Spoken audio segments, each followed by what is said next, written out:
በጣም ደስ የሚል ዝማሬ አድምጠን ተመልሰናል። መሀል መሀል ላይ እንደዚሁ ዝማሬዎችን ተስፍሽ ይዘምርልናል። እንጀምር ይቻላል። ክብራትና ክብራን ዘግየት ብላችሁ ለገባችሁ ፓስተር ተስፋዬ ጫላ ነው እንግዲህ አድርጌ ይዤላችሁ የመጣሁት። እስኪ አንድ ጥያቄ ላንሳ። ለምሳሌ አሁን ፓስተር ተስፋዬ በመንገድ እየሄድክ በዓለም ያሉ ሰዎች የሚባለው ንግግሩ እንደዛ ነው። በዓለም ያሉ ሰዎች የጌታን የማያውቁ ሰዎች እግዚአብሔር ቃል ወንጌል ስበካቸው ትባል፣ ከየት ነው የምትጀምረው?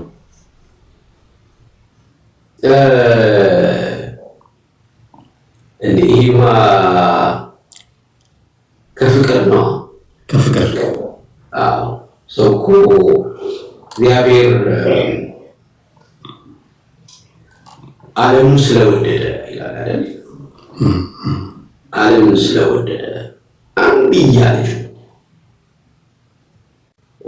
ለሰው ልጆች መድኃኒት ይሆን ዘንድ፣ ፈውስ ይሆን ዘንድ፣ ለሰው ልጆች መዳን ይሆን ዘንድ አንድያ ልጁን ለሰው ልጆች ሁሉ ሰጠ ነው የሚለው። እግዚአብሔር አንድያ ልጅ ብርቅ የሚለው ልጁ ያን አንድ ልጅ ነው ለኔ ለግሌ ለአንተ ለግል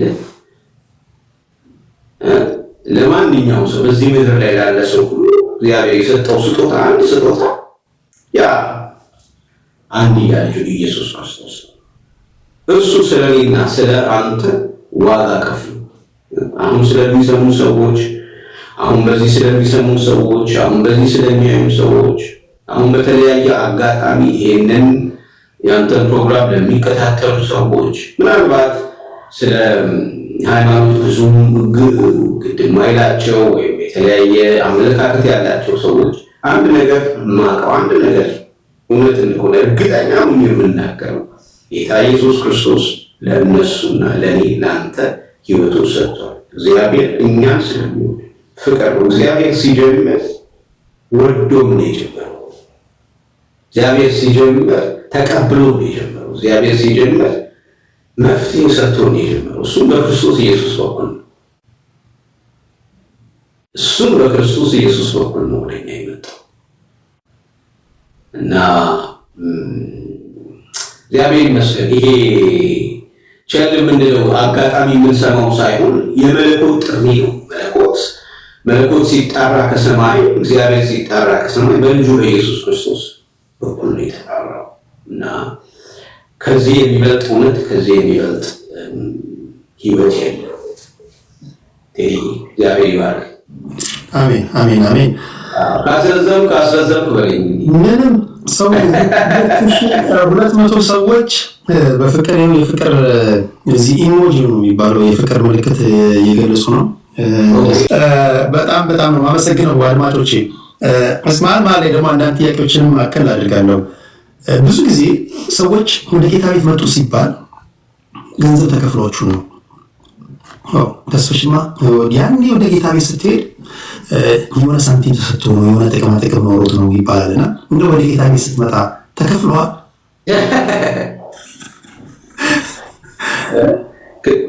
ክፍያ ቢኖረው ነው የሚቀር ይኖራል።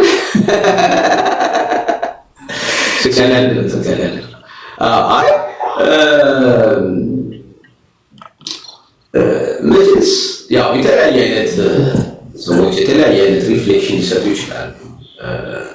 ከተለያየ ምክንያት ተነስተው የተለያየ አይነት እንዲህ አይነት ሪፍሌክሽኖች ሊሰጡ ይችላሉ። የተለያየ ከዚህ የባሱ ነገሮች ብዙ ነገር ይባላሉ እና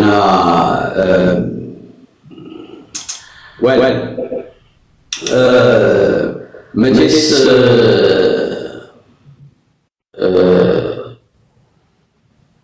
እውነት ሲገለጥልን ወይ እውነት ሲበራልን እውነት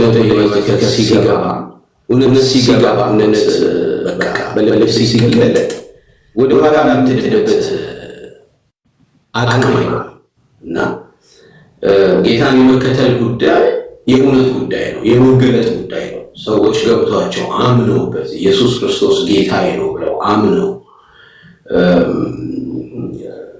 ወደ ህይወታቸው ካስገቡ ከዛ በኋላ የሚመልሳቸው ነገር አይኖርም። የተለያየ አይነት ነገር ቢባልም እና እንኳን ገንዘብ ሊከፈለን ቀርቶ እንደውም ደግሞ ኑሮ ራሱ በጣም ይከብዳለች። እንደውም በጣም ብዙ ይከብዳለች። እና ያው እንዳልኩ የተለያየ ሪፍሌክሽን ሊሰጥ ይችላል። ግን ያው እሱ ጀስት ከዚህ የባሰ ነገር ብዙ ይባላል። ግን እውነት ተገልጦልን ወደኋላ ማንልበት እውነት ገብቶ እግዚአብሔር በህይወታችን ማንነቱን ገልጦ ህይወታችን የሰጠነው ጌታ ተገልጦልን ነውና መገለጥ በሰው ልብ ውስጥ የሚሆን ነገር ነው። መገለጥ ዝም ብለህ በእውቀት የምታመጣው ነገር አይደለም። መገለጥ በትምህርት የምታመጣው ነገር አይደለም። መገለጥ በተለያዩ ነገሮች የምታመጣው ነገር አይደለም። መገለጥ ከሰማይ የሚሆን እግዚአብሔር ለአንተ የሚገልጥልህ እግዚአብሔር ለአንተ የሚሰጥህ እውነተኛ መረዳት ነው እና የክርስትና ነገር እንደዛ ነው እና ስለዚህ ገንዘብ ተከፍሎን አይደለም ለማለት ነው። እንኳን ገንዘብ መከራውና ውርጅብኙ ራሱ ያን እያየ ማን ይገባል? ሁላችሁ የምታውቁት ነው። ብዙ ጊዜ በተለምዶ ስለሚባል ነው ጴንጤውን ቆማ አንተማ ተከፍሎ ነው የሆነች ነገር ሸቆጥ ተደርጎልኝ ነው የሚባል ነገር ስለምሰማ ነው። ከዚህ ጥያቄ በኋላ ቅድም ሲቆራረጥ ነበር ዝማሬ ወደ ዝማሬ እንሄዳለን። መሀል ያናል ዝማሬዎችን እየሰማን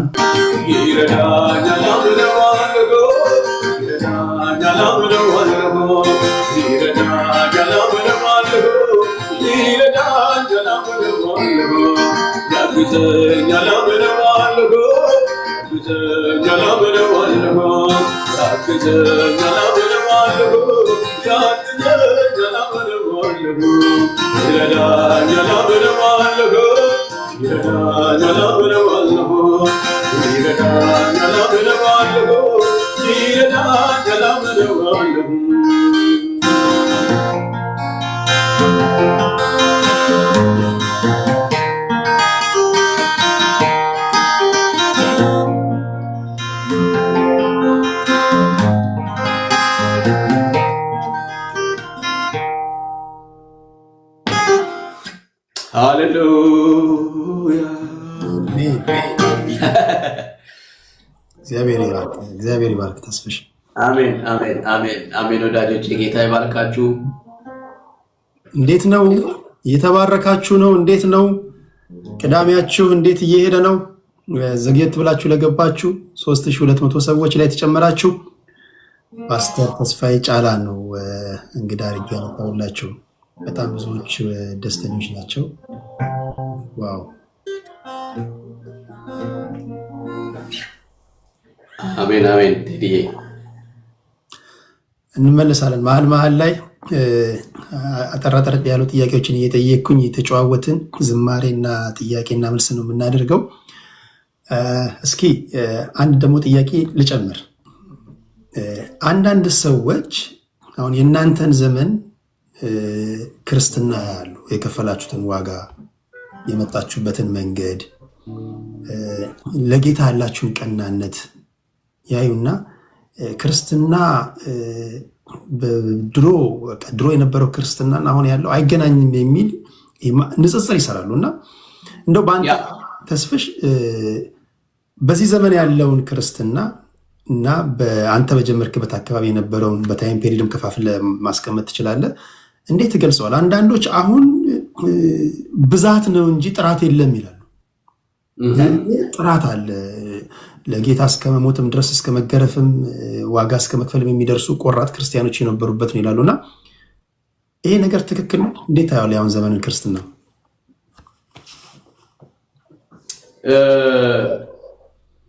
ያው እንግዲህ እንዳልከው ነው ቴዲ። ማለት ያው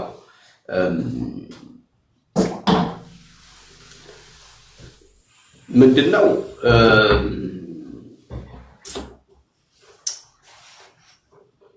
ሁልጊዜ ክርስትና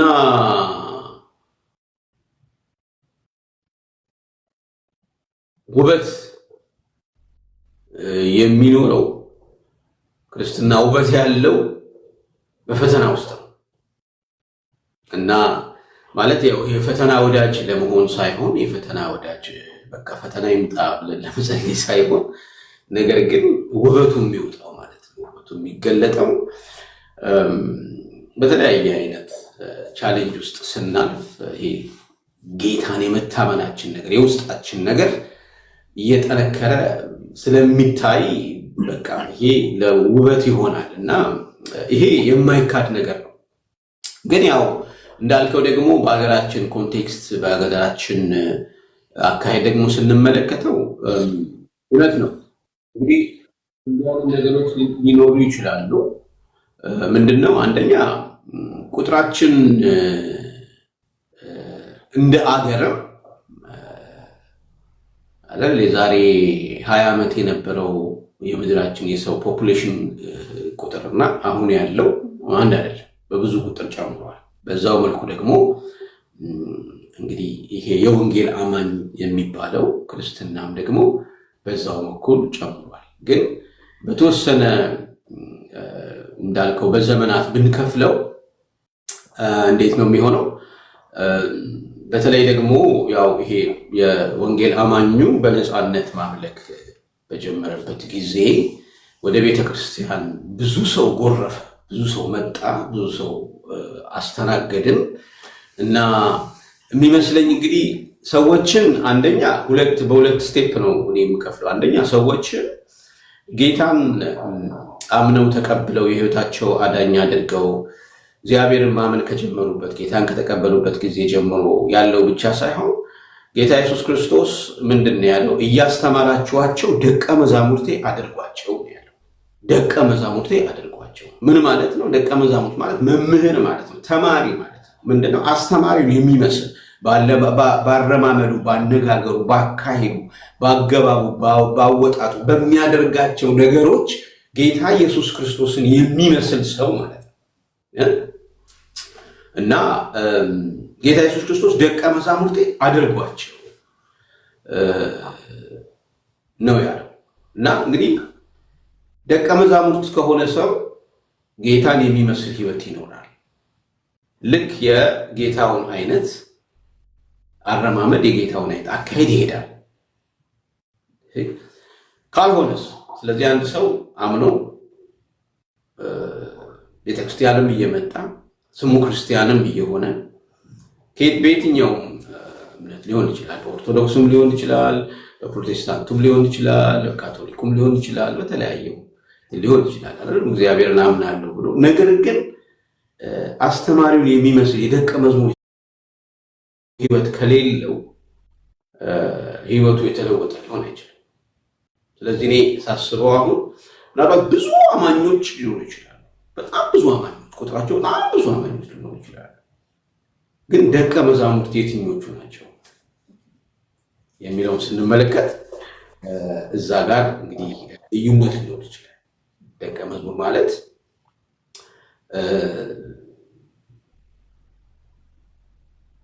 ህይወቱን ልክ እሱን የሚመስል ህይወት የሚኖር ሰው ማለት ነው። እንዳልከው ደግሞ ይታወቃል እኮ ይሄ ምንም ይሄ አሁን ያልከኝ ነገር እኮ የሚታወቅ የሚባል የሚሆን ነገር ነው። ያው እንግዲህ ህይወታችን ለሌሎች በሌሎች መነጽር አይደለም የምንታየው። ሌሎች ስለኛ የሚሉት አይደለም የሚናገረው። ጌታ ኢየሱስ ክርስቶስ ራሱ እኮ ምን ብሎ ይጠይቋል መሰለኝ? ሰዎች ስለኔ ምን ይላሉ ብሎ ጠይቋል። አንዳንዶቹ ምን ማለት ነው የሰዎችን ኮሜንት ጌታ ኢየሱስ ክርስቶስ ስፍራ ሰጥቶታል ማለት ነው። ስለዚህ አንዳንዶቹ ምን ይለዋል? እንደዚህ ይለዋል፣ እንደዚህ ይለዋል፣ እንደዚህ ይለዋል እያልና የሚባለው ነው እና ምንም ልንሸፍነው አንችልም። ስለዚህ የቱ ጋር ነው ያለው ብለን በእኔ አመለካከት ስንመለከት ምናልባት ብዙ አማኞች ሊኖሩ ይችላሉ፣ ግን ጥቂት ደቀ መዛሙርት ሊኖሩ ይችላሉ። ደቀ መዝሙርነት ደግሞ የህይወት መንገድ ነው እና እግዚአብሔር ይርዳል ለማለት ብዬ ነው እና እዛ ጋር ይመስለኛል ልዩነቱ አይዶ ነው። ጥያቄህን በትንሹ የነካው ይመስለኛል። እንግዲህ ይሄ እኔ አመለካከት ነው። ትክክል። እንደውም እንዲህ ስትናገር አንድ ቃል መጣለኝ፣ ገርነታችሁ ሁሉ በሰዎች ዘንድ ሁሉ ይተዋወቅ ይላል እና ትክክል ነው። ሰዎች ስለኛ ምን ይላሉ ነው አንዳንድ ጊዜ እንደው በሀገረኛው አባባል ጆሮ ለባለቤቱ ባዳ ነው ይባላል የሀገር ሰው ሲተርትና ክርስትና ክርስቶስን መምሰል ነው። በሰዎች ዘንድ ሰዎች እኛን ሲያዩ አረማመዳችን፣ ውሏችን፣ አነጋገራችን፣ አስተሳሰባችን ይሄ ሁሉ ሰዎች ስለኛ ምን ይላሉ የሚለውን ነገር ማወቅና መጠየቅ ተገቢ ነው ብዬ አስባለሁ። እግዚአብሔር ይባርክ ፓስተር። ከዚሁ ጋር አያይዤ አንድ ማነሳለ ጥያቄ ብዙ ጊዜ ለወንጌል ስርጭት ሲወጣ ወይም ኮንፈረንስ ሲዘጋጅ ተመሳሳይ ቦታዎችን ኮንፈረንስ የሚደረጉት የእግዚአብሔር ቃል ደግሞ መከሩ ብዙ ነው፣ ሰራተኞች ጥቂቶች ናቸው። የመከሩ ጌታ ሰራተኞችን አብዝቶ እንዲልክ ለምኑት ይላል ማቴዎስ ወንጌል ላይ። ወንጌል ወዳልደረሰበት ቦታ ላይ ወንጌል እንዲዳረስ ለምሳሌ ቲክቶክ ላይ መጣ። ህዝቡ ያለው እዚህ ነው። እዚህ ጋር መጥተው የእግዚአብሔርን ቃል ከጤነኛውም መድኃኒት ከሚያስፈልገውም ጋር አብረው የእግዚአብሔርን ቃል ችለው ታግሰው ማስተማር ሲገባቸው ኮንፈርት ዞናቸውን ብቻ የመምረጥ ነገር አለ እና ኮንፈረንስም ሲዘጋጅ እዚህ ጋር ላቁምህና እኔ ቲክቶክ ላይ እንግዲህ አለኝ ቲክቶክ ላይ እንደዚህ ላይ ገብቼ እንደዚህ አክቲቭሊ ማለሳተፍበት ምክንያት አምሶ ቢዚ በእውነት በጣም ቢዚ ስለሆነ እውነት ነው። አገልግሎት ቢዚ ነኝ፣ በስራ ቢዚ ነኝ፣ በትምህርት ቢዚ ነኝ፣ ቤተሰብ አለኝ። እሱን ነው ያ ነው እንትን ያላለኝ እና ቆይ ምንድን ነው እስቲ እንዴ በጣም እኮ በቃ አንዳንድ ቅድም ያልኩትም ኮሜንት ጠይቄህ ነበር አይደል? እና ማለት አንተም ደግሞ ኮምፎርት ዞን ምናምን ስትል ሰማሁና ኮንፈረንስ ሲዘጋጅ አሁን ለምሳሌ ኮንፈረንስ ሲዘጋጅ ተመሳሳይ ቦታ ኢትዮጵያ ውስጥ ነው። ለምሳሌ ኮንፈረንስ እሱ ልክ ነህ። ግን አሁን ለምሳሌ ቲክቶክ ላይ ያለው ነገር ለምንድን ነው ሰዎች ይህንን ያክል በጣም የተጸየፉበት ምክንያት? አንደኛ ቲክቶክ ለምን መሰለህ? ቲክቶክ ጤነኛውም፣ እብዱም፣ ምሁሩም፣ ያልተማረውም የሁሉም አይነት ሰው የምታይበት ነው። ሁሉም እዚህ ነው ያለው። ሁሉም እዚህ በቃ መንገድ ላይ ዩኒቨርሲቲ ለምሳሌ ዝም ብለህ ገብተህ እየዘመርክ እያለ ተሳዳቢ ይመጣል። ካለ ዛሬ አይቶ ማቅ ሰውዬ ዝም ብሎ በኮመንት ይጽፋል። መረበሽ የለብህም። ቅድም እኮ አነበብኩኝ አንተ ሌባ የሚል አነበብኩ። በቃ አልኩ እኮ አንዳንድ ጊዜ ይህ ሰውዬ ታውቀዋለህ ምን አድርጌው ነው ምናምን ቢዚ ያደርጋል። እና በቃ ይሄ ማለት ትንሿ ዓለም ናት። በቃ ምግብ ቤት ስትሄድ ሜኑ ይቀርብልሃል አይደል? ቀይ ወጥ፣ ክትፎ በቃ እዚህ ሁሉም አሉ እና ምንም ሊረብሽ እንትን ሊልህ አይገባም። ኮመንቶች በተለይ ግን የምታያቸውን መምረጥ ትችላለህ። አሁን አንዳንድ ጊዜ ፎሎ የምታደርጋቸውና አልጎሪዝሙ ምን ያደርጋል መሰለህ? ለምሳሌ ናሽናል ጂኦግራፊ ብቻ ደጋግመህ የምታይ ከሆነ ሁልጊዜ ቲክቶክ ላይ ትገባ ታይም ላይን ላይ ናሽናል ጂኦግራፊ ያመጣልሃል። ስብከት የምትሰማ ከሆነ የስብከት ነገሮችን በብዛት ፊድ ያደርግሃል። ሳይንስና ቴክኖሎጂ ከፈለግ ሳይንስና ቴክኖሎጂ እና የሰውን እንትን ይሄ ቅድም አርቲፊሻል ኢንቴሊጀንስ ያርከው የሰውን አእምሮ ያጠናል። ቴክኖሎጂ የደረስንበት ዘመን ነው እና አይተህ ከሆነ ብዙ ጊዜ ፌስቡክ ላይ እንደዚህ አይነት ነገሮች የተለመዱ ነው እና ከአንተ በላይ አንተን ያውቃል ማለት ነው። በቃ ደጋግመህ ዩቲዩብ ላይ ራሱ ስትገባ ደጋግመህ ያየው ነገር ሁልጊዜ ይመጣል። ሁልጊዜ እንደዛ ነው እና ያን መምረጥ ትችላለህ። የምታስገባቸውንም ሰዎች መምረጥ ትችላለህ። ደግነቱ ለምሳሌ እኔ ሁሉንም ሰው አላስገባም። እኔ እዚህ ገስት ላይ መርጬ ነው ማስገባቸው። የምገባባቸውን ቤቶች መርጣለሁ። ኮመንቱ ግን እንደፈለገ ደስ ያለው ይባርካል፣ ግማሹ ይሳደባል፣ ግማሹ ይሸልመሃል፣ ግማሹ ጸልይልኝ ይላል፣ ግማሹ ተቸግሬያለሁ እርዱኝ ይላል። ልዩ ልዩ አይነት ሰው ታገኛለህ።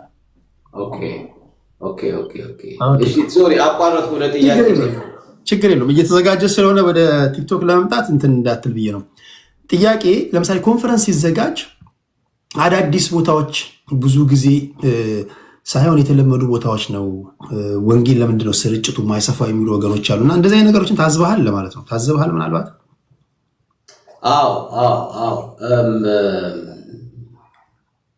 አይ ቲንክ በተወሰነ መልኩ ያው ይሄ ኢንተርቴን የማድረግ ባህል ሳናቀው ወደ ቤተክርስቲያን የገባ ይመስለኛል። ምንድነው ኢንተርቴን ማድረግ ማለት? ሰዎች ሊሰሙትና ሊወዱት የሚፈልጉትን ነገር ማቅረብ ማለት ነው። ሰዎች የተለያየ አይነት ኢንትረስት አላቸው። ስለዚህ ያንን ኢንትረስት ነው መስማት የሚፈልጉት እና ባይ ዘ ዌይ እንዲህ አይነት መጽሐፍ ቅዱስ ራሱ ይናገራል። የመጨረሻው ዘመን አንዱ ምልክት ሰዎች በቃ የሚፈልጉትን ነገር እንዲሰሙ ይሆናሉ። ያንን ብቻ ይፈልጋሉ ማለት ነው እና ስለዚህ ምንድነው ኢንተርቴይኒንግ አይነት ካልቸር በተወሰነ መልኩ የገባ ይመስለኛል። ስለዚህ ጀስት ከፐርፎርማንስ ወይም ደግሞ ከህዝብ ቁጥር ጋር የተያያዙ ነገሮች ላይ ፎከስ ማድረግ የሚለው ነገር አሲፍ እንደ መንፈሳዊ ስኬት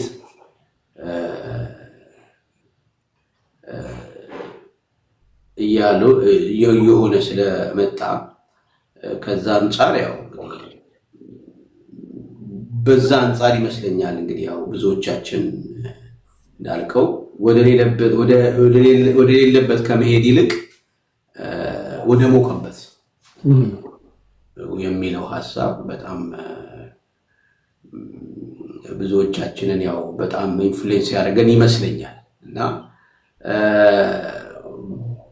ወንጌል ግን እንደሱ አይደለም። ወንጌል ዋጋ የሚያስከፍል ነገር ነው እና አይ ቲንክ እንዳልኩ ይሄ ኢንተርቴኒንግ አይነት ኢንተርቴን የማድረግ ሰዎችን ኢንተርቴን የማድረግ ካልቸር ውስጣችን ሲገባ ፎከስ የምናደርገው ከሰዎች ስሜት ጋር ነው እና ያ ነገር ይመስለኛል እንግዲህ ብዙ ወደዛ እንድንሄድ ያደረገን። ያልከው ግን ልክ ነው። ወንጌል ግን ዋጋ የሚያስከፍል ወደሌለበት ቦታ እንድንሄድ ነው መጽሐፍ ቅዱስ የሚነግረን። ኦኬ፣ ሌላኛው ማህበራዊ ሚዲያ ላይ እኔ አሁን ከፖለቲካው እና ከማህበራዊ ጉዳዮች ጎን ለጎን የተለያዩ የእምነት ሰዎች ይመጡና አንድ ከኦርቶዶክስ አንድ ከፕሮቴስታንት አወያየን ይላሉ። የሆነ ርዕስ ይመርጡና በተመረጠ ርዕስ እንድታወያየን እንፈልጋለን ይሉኛል። እኔ አይና ብዙ ጊዜ አድማጭ ተመልካች ሊማርበት ይችላል ብዬ ካሰብኩኝ ቁጭ ብዬ አወያያቸዋለሁ። አንድ ከኦርቶዶክስ አንድ ከፕሮቴስታንት የተለያዩ እምነት ተቋማቶች በተቻለ መጠን በመከባበር ላይ የተመሰረተ ዲቤት ያደርጋሉ እና ይሄ ነገር እንዴት ታየዋለህ? የተለያዩ እምነት ከፕሮቴስታንት ከኦርቶዶክስ ከእስልምና ከተለያዩ እምነት ተቋማቶች መጥተው ስለ እምነታቸው ውይይት በሰላማዊ መንገድ ማድረጋቸው ማህበራዊ ሚዲያ ላይ ተገቢ ነው ብለህ ታስባለህ? ወይስ እንዲህ ያለ ነገር መድረግ የለበትም ብለው ከሚያስቡ ሰዎች ማን? እንግዲህ እስካሁን ሰምቼ አላውቅም። በአንተ ሚዲያ እንግዲህ እንደዚህ አይነት ነገር ይደረጋል፣ ኢትዮጵያ ላይ ይደረጋል። ይደረጋል ልክ እንዳደጉት ሀገራት በአንድ በተመረጠ ጉዳይ ላይ ነው ወይስ ጀስት ኢን ጀነራል? ለምሳሌ ኢየሱስ ክርስቶስ አብም ወልድም ሆሊ ስፒሪትም ነው የሚሉ አሉ። ሌሎች ደግሞ አይደለም የሚሉ አሉ። ነው የሚሉ እንዴት ነው የሚሉበትን መንገድ ያሳያሉ። አይደለም የሚሉም ደግሞ ከመጽሐፍ ቅዱስ ይከራከራሉ። በእመቤታችን ቅድስት ድንግል ማርያም ዙሪያ ላይ ታማልዳለች አታማልድም በሚሉት ጉዳዮች ላይ ርዕስ እየመረጡ እንዲህ አይነት ዲቤቶች መለመዳቸው ተገቢ ነው ብለህ ታስባለህ? ምንም ማለቴ አንዳንድ ነገሮች ያው አይ ቲንክ ምንድነው መነጋገራችን ዲስከስ ማድረጋችን ተገቢ ነው፣ ምንም ችግር የለውም። ግን የምፈራው ነገር ምንድነው እነዚህ ነገሮች በጣም የረጅም ዓመት የስነ መለኮት ጥናት ይጠይቃሉ። ዝም ብለን ትንሽ ቁንጭን ነገር ይዘን መተን የምናወራቸው ጉዳዮች አይደሉም እና ፍርሃቴ ምንድነው የኛ ሰው ሲናገር ምን ይላል? ምንድነው ትንሽ እውቀት ይገላል ይባላል አይደል? እና ስለዚህ እውቀታችን ወይም ደግሞ መረዳታችን ምን ያህል በዛ ጉዳይ ላይ ተዘጋጅተናል፣ ምን ያህል በዛ ጉዳይ ላይ አጥንተናል፣ ምን ያህል በዛ ጉዳይ ላይ ተዘጋጅተን ጊዜ ወስደን አካዳሚካሊ ቢሆን ማለት ነው እና በትምህርትም ደረጃ ቢሆን ምን ያህል ዝግጅት አድርገናል? ምክንያቱም ብዙዎችን ይዘን ነው ልንጠፋ የምንችለው፣ እንደገና ደግሞ ብዙዎችን ልናደን የምንችለው። ስለዚህ ምናልባት ከላይ ከላይ የሆነ ነገር እንዳይሆን ያስፈራኛል። ሌላው ምንድነው እንግዲህ ያው የተለያየ አይነት እምነት ሊኖረን ይችላል እና ምን ቤተክርስቲያን ውስጥ የምናስተምረውና ቅድም እንዳልኩ ደቀ መዝሙር የምናደርጋቸው ሰዎች የምናስተምረውና እንደዛን ጌታ ኢየሱስ ክርስቶስን መስለው እንዲኖሩ የምናስተምረውና በአደባባይ የምንናገረው ነገር በተወሰነ መልኩ ጥንቃቄ በሁለቱ መካከል ጥንቃቄ ሊኖርበት ይገባል ብዬ አስባለሁ። ምንድነው አንዳንዴ በአደባባይ መነገር የሌለባቸው ነገሮች አደባባይ ላይ ሲነገሩ፣ በአደባባይ መነገር ያለባቸው ነገሮች ደግሞ አደባባይ ላይ ሳይነገሩ ሲቀርቡ፣ እንደገና ደግሞ በቂ ዝግጅት የማድረጋችን ጉዳይ ያሳስበኛል። ትንሽ ነገር ይዘን ይሆን ወይ የምንነጋገረው? ምክንያቱም ብዙ መጽሐፍ፣ ብዙ የስነ መለኮት አዋቂዎች ብዙ የጻፉበትን ነገር እኛ ብዙ ያሉበትን ነገር እኛ በቃ አንድ ጥግ ላይ ይዘን አንዷን ብቻ ይዘን ጀስት በቃ በ15 ደቂቃ ውስጥ ያን ኤክስፕሌን ለማድረግ በአንድ ሰዓት ውስጥ ያን ኤክስፕሌን ለማድረግ መሞከር። ምክንያቱም ስነ መለኮት በጣም ሰፊ ነው፣ በጣም ሰፊ ነው፣ በጣም ብዙ ዝግጅት ይጠይቃል እና ያ ያስፈራኛል እና ያው ዘመናችንም ደግሞ ያው ብዙ ነገር ይሄ ከላይ ሱፐርፊሻል የሆነ ነገር አይደል ያለው ዘመናችን ላይ እና አንደኛ በሌላውም ሳይድ ያለውን አመለካከት ለማየት ያንን ለመረዳት ያለን አንደርስታንዲንግ ምን ያህል ነው የሚለውን ነገር መረዳት ያስፈልጋል፣ ማየት ያስፈልጋል። እንደው ዝም ብለን እኛ ስለመሰለን ብቻ ሁሉ እሱ በአንድ ከረጢት ውስጥ መክተት የለብንም። ስለዚህ ምን ለማለት ብዬ ነው፣ ሰፊ ዋይድ የሆነ እንትን የሚጠይቅ ነገር ነው። ምክንያቱም እንዳለ አጠቃላይ ስትመለከተው ሁሉ ነገር አሁን ፖላራይዝድ ነው። በጣም ጥግ ፈር የለቀቀ አይደል? ጥግና ጥግ ላይ የያዘ ነገር ወደዛ ነው እየሄድን ያለ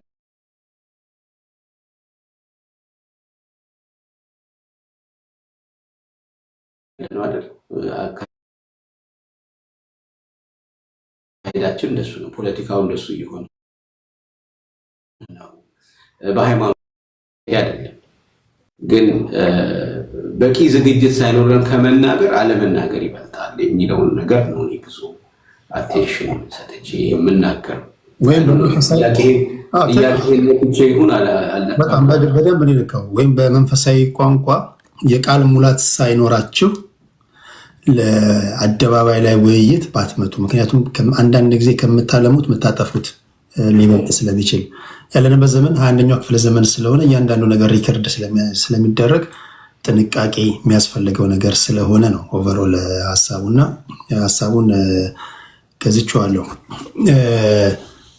አንድ ጥያቄ ላክልና ደግሞ አድማጭ ተመልካቾቻችንን በዝማሬ እንባርካቸዋለን። ከመዝሙር ጋር የተያዘ አንድ ጥያቄ ላንሳ እስኪ። ስንት ካሴቶች አሉ ፓስተር? እኔ እንግዲህ የራሴ ካሴቶች 6 ናቸው። አንደኛው ቁጥር ካሴቴ ከወጣ አሁን 33 ዓመት ሆኖታል። 34 ዓመት 34 ወይ 33 ቆይ ማሰብ አለብኝ በደንብ እና በኢትዮጵያ 80 በኢትዮጵያ አሁን እንግዲህ ስንት ነን? 2018 ነን አይደል? በኢትዮጵያ 2018 መስለኛ። አንደኛ ቁጥር ካሴት የወጣው በ1986 ነው። 86 34 ማለት ነው። 34 አካባቢ ከ2018 19 ያ ልክ ነው። ያ 2018 1986 መቀነስ ነው። ቀሪው የካሴቱ እድሜ ነው። እሺ 2 ቁጥር ከዛ ወዲያ ወጣ። ከዛ 3 ቁጥር አሁን 6 ካሴቶች አሉ እና ሁለተኛው ቁጥር የለባርከው ጌታዬን የሚለው ነው። ሶስተኛ ቁጥር ወጥመዱ ተሰብሮ አመለጥኩኝ። አራተኛው ቁጥር ስለ ኢትዮጵያ የዘመርኩበት ነው። ኢትዮጵያ እጆችሽን የምትዘረጊበት የሚለው ነው። አምስተኛው ቁጥር እግዚአብሔር ትልቅ ነው የሚለው የዘመርኩበት ነው። ስድስተኛው ቁጥር ደግሞ ልቤ አንተን አመነ የመጨረሻው ማለት ነው። ከዛ ደግሞ ኮሌክሽኖች ብዙ ከተለያዩ ዘማሪዎች ጋር አብሬ ዘምሬያለሁ። አገለግልሃለሁ የሚለው ከተለያዩ ዘማሪዎች ጋር የዘመርኩት አለ። ሌሎች ደግሞ እንደዚህ ኮሌክሽኖች ምናምን ይወጣሉ እና ደግሞ ጀስት በሲንግል እንዲሁም ዘምራቸው አንዳንድ መዝሙሮች ደግሞ አሉ። ያው አሁን ከአገልግሎት ጋር ከመጋቢነቱም ጋር ተያይዞ እንደዚሁም ካለብኝ ኃላፊነት ጋር ተያይዞ ትንሽ ቢዚ ነኝ እና ብዙ እንዳልከው ሶሻል ሚዲያው ላይም አክቲቭ አይደለሁም። ዩቲዩብ ላይም ሌላውም ላይ እግዚአብሔር ጊዜ ይሰጠኛል ብዬ ተስፋ አደርጋለሁ። በቅርቡ እንግዲህ እና ጊዜ ሰጥቼ በደንብ እዘምራለሁ። የዝማሬን ነገር ያነሳሁት ለምሳሌ በዓለም ያሉ ሙዚቀኞች ግጥምና ዜማ ከሰው ይቀበላሉ። የስነ ጽሁፍ ሰዎች አንደኛው ግጥም አንደኛው ዜማ ይስጣቸዋል። በመንፈሳዊ ዓለም ላይ ያላቸው ሰዎች ለምሳሌ አሁን አንተን እንደ ምሳሌ ብንወስድ ግጥምና ዜማ አንተ ነው የምትጽፈው ወይስ ከሰው ትወስዳለህ? ከሰው መውሰድ ደግሞ አንዳንዶች አይ ተገቢ አይደለም የሚሉ አሉ፣ አንዳንዶች ዋይኖት የሚሉ አሉ። እና ግጥምና ዜማ ራስህ ነው የምትጽፈው? እኔ ግጥምና ዜማ ሙሉውን ራሴ ነው የምጽፈው። ግጥሙ ምን ነው የምጽፈው፣ ዜማውን ምን ነው የምጽፈው፣ ሁሉን ነገር እኔ ነኝ የማደርገው። እና አይ ቲንክ በቤተክርስቲያን ውስጥ በተለይ በዚህ በወንጌል አማኙ ያው መዝሙር እንግዲህ ያለው ባህል ያለው ካልቸር ምንድነው ያለው የተለመደው ነገር ምንድነው? ጌታ መዝሙር ሰጠኝ ነው የሚባለው። ጌታ መዝሙር ሰጠኝ። ሰጠኝ ማለት ተቀበልኩ ማለት ነው። እሱ ነው ሰጪው ማለት ነው። እኔ እቀበላለሁ። ስለዚህ ከህይወቴ ጋር በተያያዘ ከኑሮዬ ጋር በተያያዘ እግዚአብሔር ለኔ መዝሙር ይሰጠኛል የሚለውን እምነት ነው እንግዲህ ያው ወንጌል አማኙ የሚያምነው እና ስለዚህ ከዛም አንጻር ነው አሁን ያው መዝሙር ብዙ ጊዜ ራሳችን ጽፈን ራሳችን ነው የምንዘምረው። ግን ደግሞ እንደዚህ አንዳንድ ሰዎች ደግሞ ያው የመዘመር ስጦታ የሰጣቸው ሰዎች አሉ እና እንግዲህ ከውስጣችን ተጨምቆ የሚወጣው ነገር ሁልጊዜ ኃይል አለው። ምክንያቱም ጀስት ይሄ ፐርፎርም የማድረግ ነገር ሳይሆን ህይወታችን የማካፈል ጉዳይ ነው። ህይወታችን የማካፈል ጉዳይ ነው። በህይወታችን ውስጥ ሼር የምናደርገው ነው። እኛ ተጨምቀን የሚወጣ ነገር ነው። ስለዚህ ለሌሎችም ጋር ሄዶ ትርጉም የሚሰጠው እና ሌሎችን ህይወት የሚሰራው ከኛ ውስጥ አልፎ ያንን ነገር ሌሎች ስንሰጥ ነው። ይሄ ትክክለኛ አካሄድ ነው እና ግን ደግሞ አንዳንዶች ደግሞ የግጥም ስጦታ ይኖራቸዋል፣ አንዳንዶች ደግሞ የመዘመር ስጦታ ይኖራቸዋል። ሁለቱ ተደጋግፈው ጥሩ መዝሙር መዘመር ቢችሉ ችግር አለ ወይ ለሚለው ችግር አላይበትም። ግን ግልጽ ማድረግ ጥሩ ነው ብዬ አስባለሁ። ለምሳሌ ግጥሙ እገሌ የገጠመው ብሎ ግልጥ ማድረግ ማለት ነው። ዜማውን ደግሞ ያዘመው ሰውዬ ይሄኛው ነው ብሎ መናገር በትክክል ቢሆን ያው ከስነ ምግባርም አንጻር ትክክል ነው እና እኔ ሁሉን ራሴ ነው የምጽፈው። በልጅነቴ ነው መዝሙር መጽሐፍ የጀመርኩት። የ17 ዓመት ልጅ ያለው ነው እኔ መዝሙር ጽፌ ነበረው እና ስለዚህ ያው ህይወት መዝሙር ለኔ ማለት ነው። ለኔ መዝሙር የህይወቴ ክፋይ ነው። ልክ እንደ ልጆቼ ማለት ነው። የህይወቴ ክፋይ ነው። ከውስጥ የሚወጣ ነገር ነው። ምናልባት ከህይወት ጋር ስፔሲፊካሊ ልዩ ገጠመኝ ወይ ልዩ ቁርኝት ያለው መዝሙር አለ? ያው እንዳልከው ሁሉ መዝሙሮች የሚሰጡ እግዚአብሔር ነው፣ ከእግዚአብሔር ነው የምትለው። ግን እንደው በተለየ ሁኔታ ይሄ መዝሙር የምትለው አለ? ከባድ ነው ቴዲ። ያው ብዙ እጠየቃለሁ፣ ብዙ ያው ስለዚህ ነገር የተለያዩ ሰዎች ይጠይቁኛል። ያው እንዲህ ነው ብዬ ስፔሲፊክ የሚለው መዝሙር ለማለት ይከብደኛል። ያው የህይወቴ አካል ስለሆነ ማለት ነው። ከልጅ ልጅ አበላልጦም ይላሉ። እና ትንሽ አስቸጋሪ ነው፣ ግን ያው ሁሉም ለኔ ትርጉም አለው። ኦኬ ይሄ ልጠይቅና ወደ ዝማሬው እንሄዳለን። 1978 ነው ወደ ጌታ ቤት እህቴ ይዛ ሄደች። ከዛ በፊት በዝማሬ የምታደምጣቸው ሰዎች ነበሩ? በስብከት ሳይሆን መዝሙራቸውን የምታደምጣቸው ወይም ከአንተ በፊት የነበሩ ዘማሪዎች እነማን ናቸው? ከእኔ በፊት እንግዲህ ያው ደረጀ ከበደ፣ ተስፋዬ ጋቢሶ፣ ታምራት ኃይሌ፣ ከዛ ደግሞ ወረድ ስንል ደግሞ ጌታ ያውቃልና ብሩክታይት። እኔን ግን በጣም ኢንፍሉዌንስ ያደረገኝ አሁን በህይወት የለም ታደሰ ሸቴ የሚባል በጣም የሚወደድ ዘማሪ ነበር እና በጣም ነበር የምወደው። በጣም አሁን ወደ ጌታ ሄደዋል፣ በህይወት የለም እና ታዴ በጣም የሚገርም ዘማሪ ነው እና ይገርማል። የመጀመሪያ መዝሙር ስጀምር ራሱ ልክ የእሱን ነበር የሚመስለው ድምፄ። ሃይስኩል እያለሁ እሱ በየሃይስኩል ህብረቶች ምናምን እየሄደ ያገለግላል። በጊታር ነበር የሚዘምረው እና የሚገርምህ በቃ ልክ ታዴ ይዘምራል ከተባለ እኔ ሰፈሬ የቄራ ልጅ ነኝ። ነግሬሃለሁ፣ ቅድም አልጠየቅከኝም። የት ሰፈር ልጅ ነህ ብለህ አልጠየቅም። በጣም ይገርማል። ተቀይሜ ያለው ቴዲ የቄራ ሰፈር ልጅ ነህ? እሺ የቄራ ልጅ ነኝ። ሁሉ የተለመደ ኢንተርቪው እንዳይሆን ብዬ ነው። የተወለድክ የታደግ ሳይሆን መጨረሻ ላይ ልጠይቅህ እና ታዴ የሚዘምር ከሆነ ይገርማል። በቃ በእግሬ ሁሉ እስከ እንጦጦ ድረስ የሄድኩበት ጊዜ አለ እና ታዴ በጣም ነበር የምወደው። በጣም ፍልስ አድርጎኛል። አሁን በህይወት የለም። መዝሙሮቹን ሰምተህ እንደሆነ አላውቅም። እንደውም አንድ የእሱ መዝሙር እንዘምር እንጂ ታዴ። ደስ ይለኛል። ኧረ ደስ ይለኛል።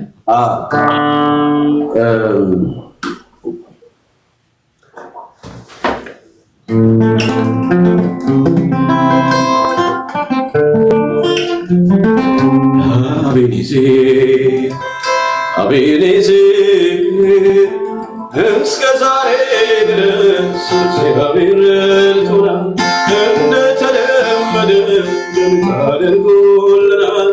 ባህሩንም ከፍሎ አሻግሮናል። አቤኔዜር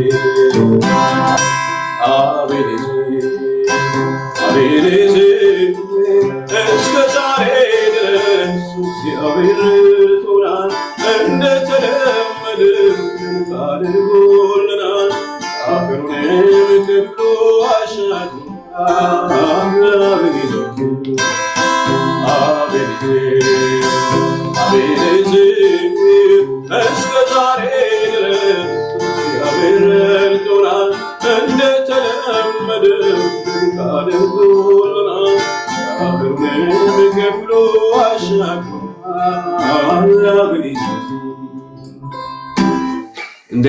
የታዴ ዝማሬዎች በጣም የሚገርሙ ናቸው።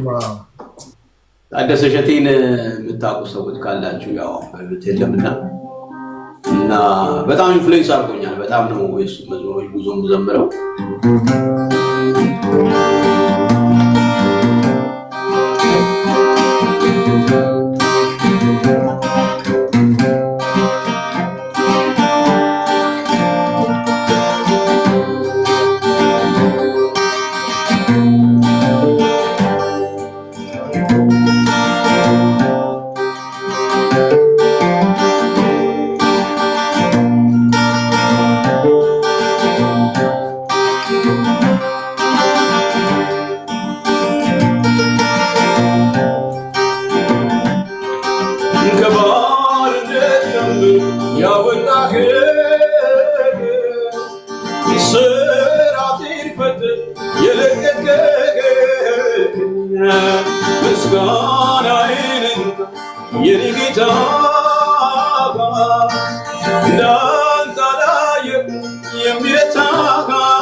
እግዚአብሔር ብርሃኔና መድኃኒቴ ነው።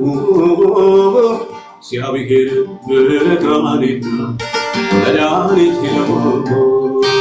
እግዚአብሔር ብርሃኔና መድኃኒቴ ነው። እግዚአብሔር ብርሃኔና መድኃኒቴ ነው።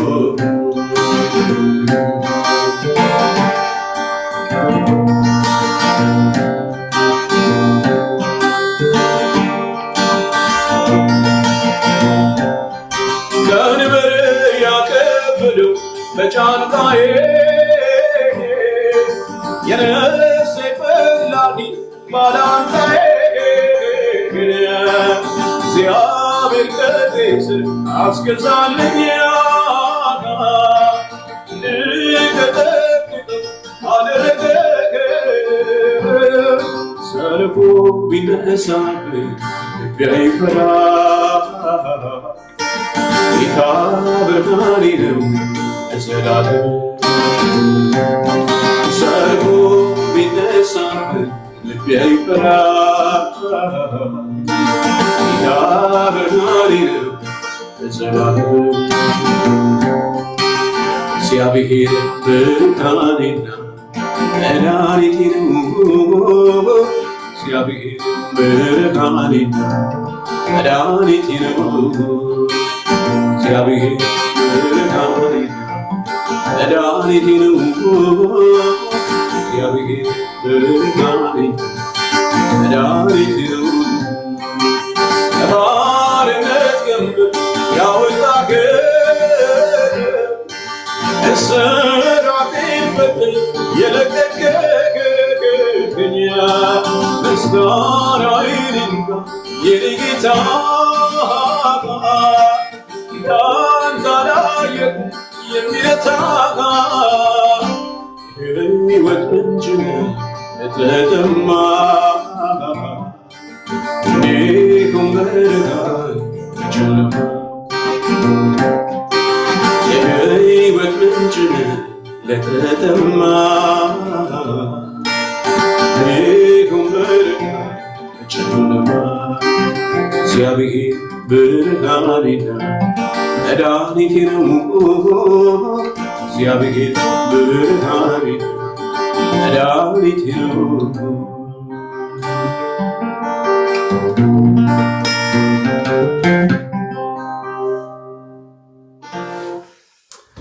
ሃሌሉያ ዋው! በጣም የሚገርምህ ከትላንት ወዲያ መኪና እየነዳሁኝ እንዳጋጣሚ አንዳንድ ጊዜ በጣም ቆየት ያሉ ዝማሬዎች ይመጡብኛል እና ታይፕ አድርጌ ፈልጌ ይህን ዝማሬ ሳደምጠው ነበር እና ያለ መዝሙር ነው እያልኩኝ ዋው! አሁን አንተ ስትዘምረው በጣም ነው የገረመኝ። አሜን። እግዚአብሔር ይመስገን። እንዴት ነው እንግዳችን የመምጣት ተስፋ አለው እንዴ? ቴዲ እንዴት ነው ነገሩ? እንጠብቃለን። ኮንፈረንስ ቪዲዮ እየሰራው ነው ብሏል። ቴክስት አድርጎልኛል። አሁን ትንሽ ጠብቁኝ፣ ትንሽ አቆያቸዋለሁ ነው ያለው።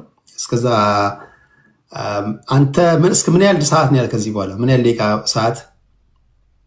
ከዚህ በኋላ እንግዲህ አይ ቲንክ ብዙ ሰዓት ያለኝ አይመስለኝም ቴዲ፣ አንድ 30 ደቂቃ ነገር ምናምን። በቃ 30 ደቂቃ በዛ ሰዓት ለአንተም ከወጣ በኋላ መምጣት ይችላል። ካልሆነም በሚቀጥለው እናደርጋለን ከሱ ጋር አንድ ጥያቄና በዝማሬዎች የቀሪውን ደቂቃ እናገባደዋለን ማለት ነው። ምናልባት በጣም ብዙ የእግዚአብሔር ሰዎች እያየሁኝ ነው ገብተው ለመጠየቅ የሚፈልጉ ግን እናንተ ፓስተር ተስፍሽ ብዙ ሰዓት ስለሌለው ገናናው የኛ ኢየሱስን እንዘምርና ተስፍሽን አክብሮን እንደመጣ አክብረን እንሸኘዋለን። ይሄ መጀመሪያ ነው። ክፍል 2 ይቀጥላል። ምን ይመስላል?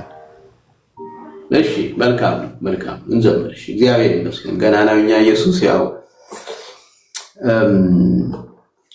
ከሰማያት ሰማያት ከዙፋኑ ወርዶ የዕዳውን ጽሕፈት በደሙ አስወግዶ ምስኪን መስሎ መጥቶ ዲያብሎስን ቀጣ። በጨለማ ላሉት አዲስ ፀሐይ ወጣ። ጎስቋላና ደሃ ምስኪን የሕማም ሰው ባየነውም ጊዜ ደም ግባት የሌለው ፍቅር ኃይሉ ሆነች ድካሙ በረታ ማንም ሳያግዘው ዲያብሎስም መታ። መቼ ነው የጻፈው? መቼ ነው የጻፍከው? ይሄን ዓመተ ምህረቱን ነው? አዎ ካስታወስኩ በጣም የሚገርም እስካሁን እኮ ፓወርፉል እንደሆነ የቀጠለ መዝሙር ነው። አዎ ዓመተ ምህረቱ እንግዲህ በ1985 86 አካባቢ ማለት በኢትዮጵያ ላይ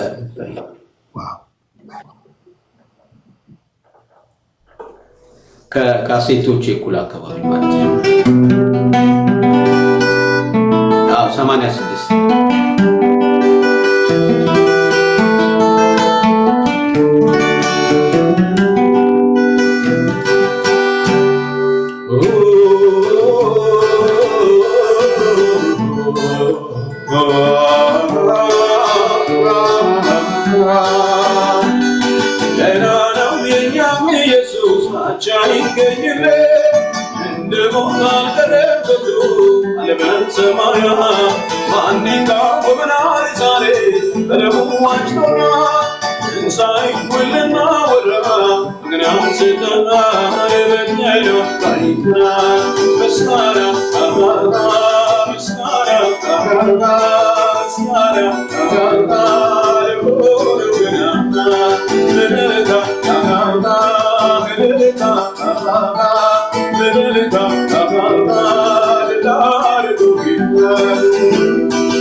ሃሌሉያ። ሞትና መውጊያውን የሰበረው የናዝሬቱ ኢየሱስ ብቻውን ጌታ፣ ብቻውን አምላክ። ሃሌሉያ። ገናናው የኛ ኢየሱስ። ብዙ ኃያላን ተነስተዋል፣ ብዙ ነገስታት ተነስተዋል፣ ብዙ ኃያላን ስማቸው በምድር ላይ ገኗል። ከገናኖች ሁሉ በላይ ግን ገናናው ሞትና መውጊያውን የሰበረ በዙፋኑ ላይ ያለ ባርክ። በጣም የሚገርም ጊዜ ነው ያሳለፍነው። ዛሬ እንግዳችን የነበረው ከዚህ ቀደም እኔ ጋር እንግዳ ሆኖ የመጣው 2 ጊዜ የመጣው ፓስተር ተከስተ ጌትነት ነው። እንግዲህ የግል ጉዳይ ስለገጠመው ነው። አንድ ቪዲዮ የሰራ ስቱዲዮ ውስጥ ስለሆነ ነው ሰዓት እንዳጋጣሚ ያልበቃው። በቻለበት ሰዓት እንደሚመጣ ነግሮኛል። በሚቀጥለውም ደግሞ ይሄ መጨረሻ አይደለም፣ በሚቀጥለውም የምንገናኝ ይሆናል። እንደው ከመውጣት በፊት የመጀመሪያው አክብረኸኝ እኔን ትንሹን ልጅ እዚህ ሶሻል ሚዲያ ላይ አምነህብኝ አድማጭ ተመልካቾችን የእግዚአብሔርን ቃል ያለፍክበትን የህይወት ሂደት ለማስተማር የእግዚአብሔርን ቃል ለማስተማር ልምድን ለማካፈል ስለመጣ ከልብ ነው የማመሰግነው። ዛሬ ስለጋበዝከኝ ጊዜ ስለሰጠኸኝ እኔም እግዚአብሔር ይባርክ። ይህን እድል ስለሰጠኸኝ ብዙዎችን እንዳገኝ ብዙዎችን ወደዚህ ነገር ደግሞ እንድተዋወቅ እድሉን ስለከፈትክልኝ በጣም እግዚአብሔር ይባርክ። አመሰግናለሁ። በዚህ ያላችሁ በእውነት እንጠቀማለን። ከዚህ ውስጥ የምንማረው ነገር አለ፣ የምንጠቀመው ነገር አለ ብላችሁ ውድ ጊዜያችሁን ሰውታችሁ እኔን ለመስማት ጊዜ የወሰዳችሁ ሁሉ በዚህ ያላችሁ ሁሉ በጣም እግዚአብሔር ይስጥልኝ። ቴንኪ። በጣም ነው የማመሰግናችሁ። ጊዜ ውድ ነገር ነው፣ ግን እኔን አምናችሁ እዚህ ቦታ ላይ ከኔ ለመስማት ጊዜ ወስዳችሁ ስለተቀመጣችሁ በጣም ነው የማመሰግናችሁ። እግዚአብሔር ይባርካችሁ፣ ጌታ ይባርካችሁ። ሁላችሁንም በጣም ወዳችኋለሁ። ቴንክ ዩ ሶ ማች። እንግዲህ እግዚአብሔር በረዳይ መጠን እዚህ ቦታ ላይ ያው እንግዲህ ቶሎ ቶሎ እየመጣው ድምፄን ለማሰማት ሞክራለሁ። እንዳልከኝ ሁሉ ነገር እዚህ ነው ያለው። ያው እየለመድኩት ነው። ስድቡንም ምናምን 1-2 ጊዜ ቀምሻለሁ፣ 3-4 ቀምሻለሁ እስካሁን። አንድ ሲስተም ሶሻል ሚዲያ ላይ ቲክቶክ ላይ ስትመጣ እንዳልኩ ሁሉም የዓለም ህዝብ እዚህ ነው ያለው። በቃ መሬት ላይ የምታገኘው ሁሉ እዚህ ነው ያለው። ሳምፕል ተወስዶ የመጣ ሁሉ ነው ይመስል። የሚባርክህ አለ፣ የሚራገም አለ፣ ገንዘብ የሚጠይቅ አለ። ሰው ነው ያለው። አይታቸው በፍጹም የመጀመሪያው ነገር ብለው ኮመንት ለመልካም ኮመንቶች ካልሆነ በስተቀር ቲክቶክ ላይ መልስ አይሰጥም።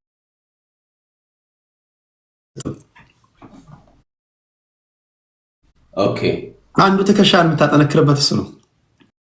የእግዚአብሔር ሰዎች ሞዴሬተር የሚባል ነገር አለ። ኮንትሮል ያደርጋሉ ኮመንቱን።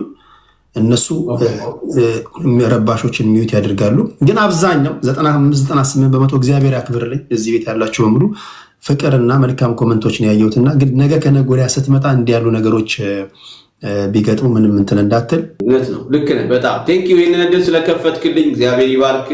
በጣም ቴንኪው። ደግሞ ከስር ኮሜንቶችንም ያለው እኔ የኦርቶዶክስ እምነት ተከታይ ነኝ፣ ግን መዝሙርን እሰማለሁ፣ ባረካለሁ፣ እግዚአብሔር ሲመሰገን ደስ ይለኛል የሚሉ ኮሜንቶችን አይቻለሁ። እግዚአብሔር ይባርካችሁ። የኦርቶዶክስ እምነት ተከታዮች ወገኖቼ በዚህ ያላችሁ ጌታ ይባርካችሁ። በጣም እውነት እኔን አምናችሁ ወንድሜን አምናችሁ ጊዜያችሁን ሰጥታችሁ ስለሰማችሁን በጣም እንወዳችኋለን፣ በጣም እናከብራችኋለን። ካለኝ የጊዜ እጥረት አንጻር ያው ልለያችሁ ተገድጃለሁ። በሚቀጥለው ግን ያው በሰፊው እገኛለሁ። እግዚአብሔር ይባርካችሁ። ተባረኩልኝ። ቴዲዬ እግዚአብሔር አክብርልኝ። ፓስተር ተባረክልኝ። ቴንክ ዩ ሶ ማች። እኔ ያስወጣሃለሁ፣ ችግር የለውም። እዚህ ጋር አንተ መውጣት ትችላለህ። እኔ እንዲቀልህ እንዲህ ላድርግ ላስወጣ። 1 2 3